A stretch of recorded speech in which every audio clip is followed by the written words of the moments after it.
Welcome to Gold Derby. I am so thrilled to be hosting today's international film panel with this incredible lineup of directors. With me are J.A. Bayona with Society of the Snow representing Spain, Hugh Welchman with The Peasants representing Poland, Noora Niasari with Shayda representing Australia, and Ilker Catak with The Teacher's Lounge representing Germany. Each of you has been selected to represent your country for Best International Feature at the 96th Academy Awards. So a round of applause for that.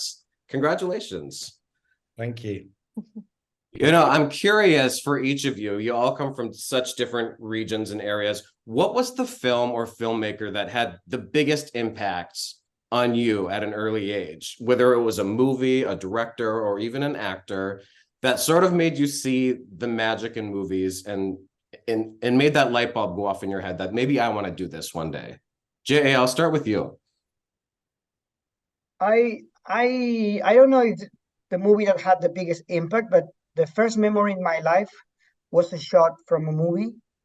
I was 3 years old, and my parents took me to watch Superman, and I remember seeing Christopher Reeve flying for the first time in a cinema. I mean, and I couldn't believe what was that. Like that. I remember. It's funny how I remember that shot in my mind because it's different from the actual shot in the movie. It's the shot that I remember is a much tighter shot, and probably it's because I was sitting very close to the screen. So I kept that shot, that image different in my mind. But from that moment on, I was obsessed with movies. I really wanted to go again and again to the movies. And I don't have a memory of me deciding to be a filmmaker or director. I always wanted to be. And Noora, how about you?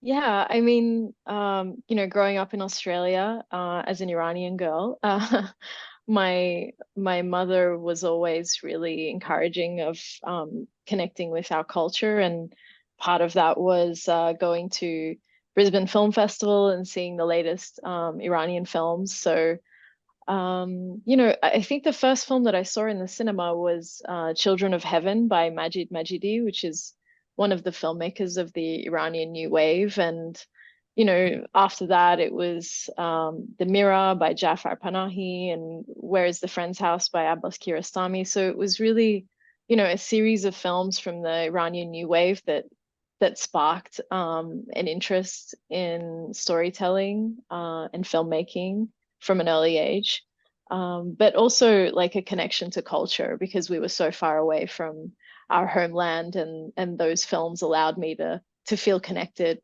in a way that felt really special. Hugh, what about you? Well, I watched Who Shot Liberty Valance about 50 times with my dad. That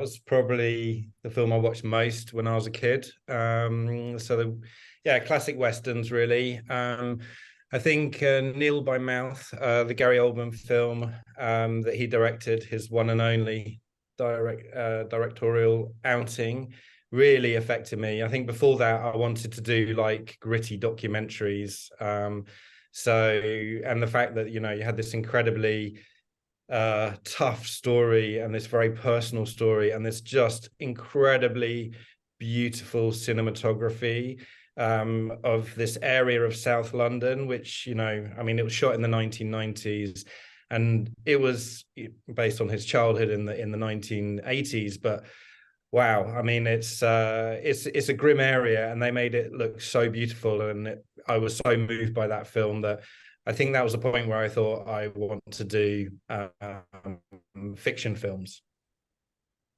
And Ilker. Yeah, I remember being 15 years old, being a teenager in Istanbul, where I went to school where we lived back then. And I went to the movies and I saw Magnolia by Paul Thomas Anderson. And that film caused me to really not just look at films, but to really see them. And after that, I just, I wanted to know what this movie is about. And I started digging deeper and saw the body of work of his back then. It was just 3 films that he did, but Like that was 99, and I think 99 was a year with many great films such as Fight Club and and The Matrix. And that was like my movie-going awakening, mostly US cinema, I have to say, though. Raining Frogs. I mean, Raining Frogs, like that what is sticks, that? that'll stick with you. Yes. When we're talking about international films, I want to talk about the ability to be seen in today's movie landscape.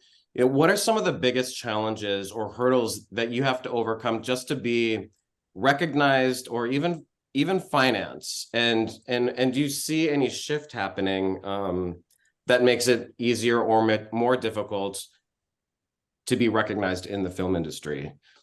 And maybe I'll start with Noora on this one. This is your first feature, so I mean, what was your experience?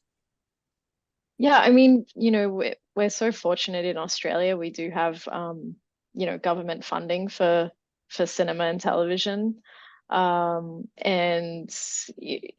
I was really lucky as well that Screen Australia had supported my work, through my short films and, coming through as a young director. And so they were the principal investor of Shayda. It wasn't easy by any means. There's so many scripts and notes and building of finance plans, and I was really happy to be working with an experienced Australian producer in Vincent Sheehan, who headed up Porchlight Films.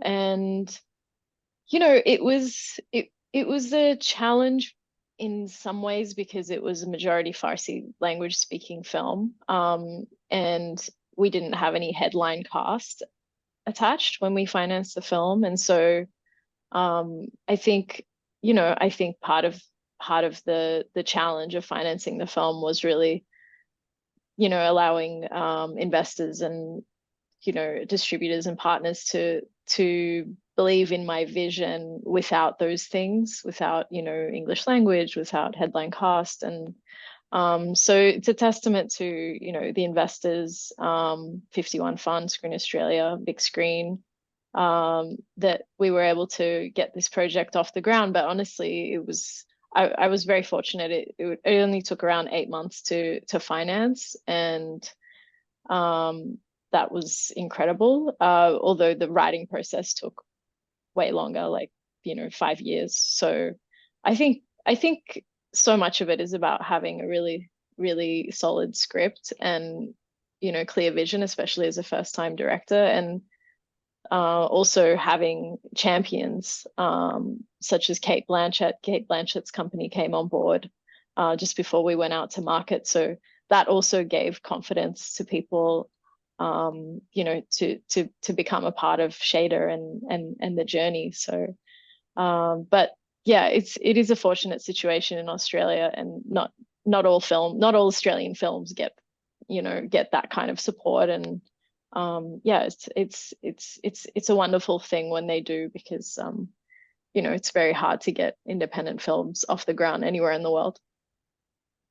Ilker, how about you? What's been your experience in Germany and just being able to get your films seen? And then, I mean, this one is obviously selected and well supported.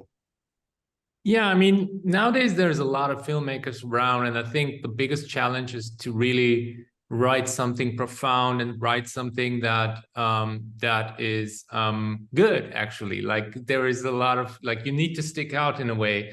And it's never easy, especially like they have patience with your first film and your second film, but getting the third film done is actually the hardest. But my previous films, they weren't that successful, I must say, but they were always like, critics liked them, but they didn't like do any big box office or anything. So I was lucky being productive and writing all the time and getting my stuff financed. And at the same time, it's this kind of a system error that I got to make my fifth film with The Teacher's Lounge. And it's, I don't know. I think it's just being consistent and, keep working. I think that's the biggest challenge. And just like Australia, Germany has a very good funding infrastructure, but as I told you, like it's there's a lot of projects competing for that fundings, and yeah, it's always a bit of a you know, you need to be lucky or you need to have a really good script to get financed. And also, like, for me, when I did my first two films, like my first film and then my second film, it was just coming to realize who the right partners are, who's a good producer, what actually is a good producer. These kind of things are were difficult in the beginning for me to figure out.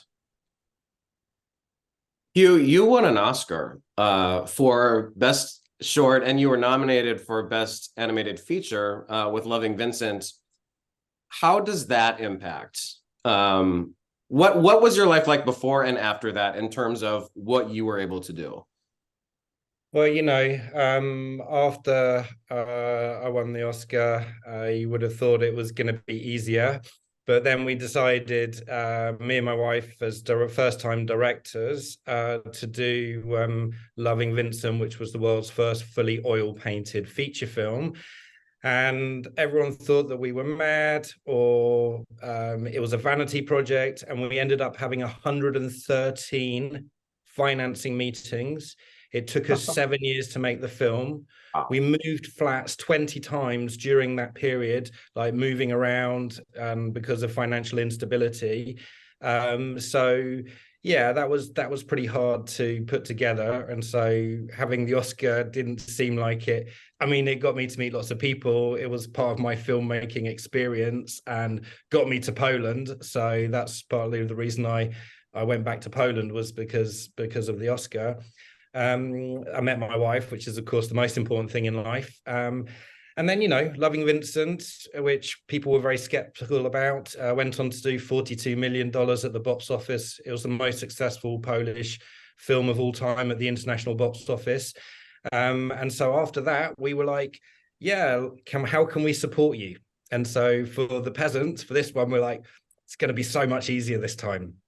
And we were very happy because, you know, we had lots of great Ukrainian painters on Loving Vincent. And this time we thought it'd be so good if they didn't have to leave their families and they can come and work with us in Poland. So we set up a studio in Kyiv, which was fully operational for exactly 2 months. And then the Russians invaded. And we lost our money in Ukraine, obviously. We had to close down our studio. We had to evacuate everyone. It brought down the financing structure and just meant that actually this film was twice as difficult to make as Loving Vincent. So I'm hoping third time lucky in terms of easiness. But I have to say, even though Loving Vincent was like a difficult experience, it was always fun, you know. Unfortunately, this one was not fun, but it's kind of, I always feel sometimes the subject matter you choose in the film, I don't know if you guys have had this, seems to bleed out into your actual lives. And, you know, Loving Vincent was about a struggling artist whose vision kind of came to the fore and was kind of redemptive for him. And, you know, our new film is quite a lot about conflict.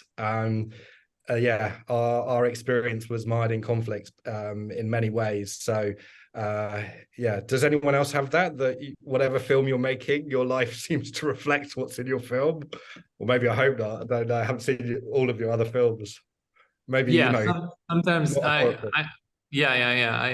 think, like, you sometimes there is a hidden connection between the stuff that you're working on and your life, what's going on in your life. And yeah, there's a correlation somehow. And Jay, you've done smaller films, but then you've also broken through to Hollywood. You've done some of the horror films that we all know and love, like The Orphanage, and then worked on the Jurassic World franchise, the Lord of the Rings TV show.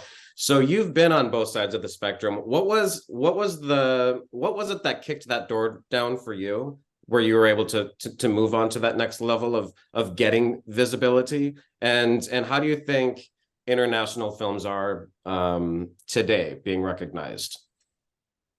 To me, it was a challenge to go back home. I mean, I did the first 3 movies I did were financed in the independent market. The second one and the third one were in English, but the first one was in Spanish. I wanted to do this film after the second one, after The Impossible. I discovered the book Society of the Snow while I was researching for The Impossible. I had to shoot The Impossible in English because the budget didn't allow to get the financing in Spanish, even though the family at the center of the story was Spanish.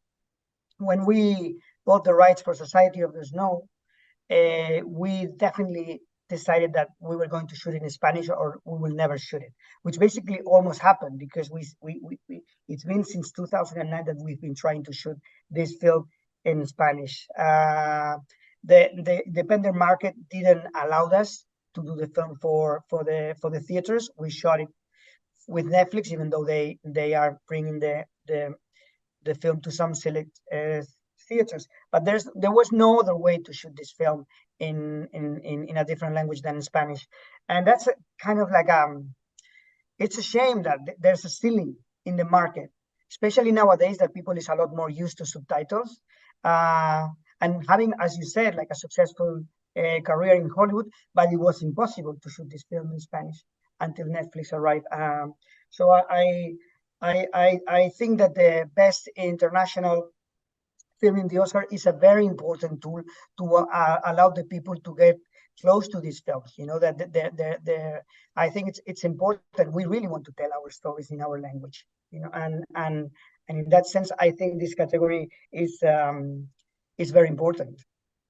And film seems to be reaching a broader audience, even with all the streamers, and I mean, people just have more access to various films after they've gone through the cinema process. So well, congratulations to all of you, and best of luck at the upcoming Oscar nominations. I certainly hope to see all 4 of you named when those nominations come out, but congratulations on being selected for your countries, and thanks for joining this Gold Derby International Film Panel today. Thank you. Thank you. Thanks so much.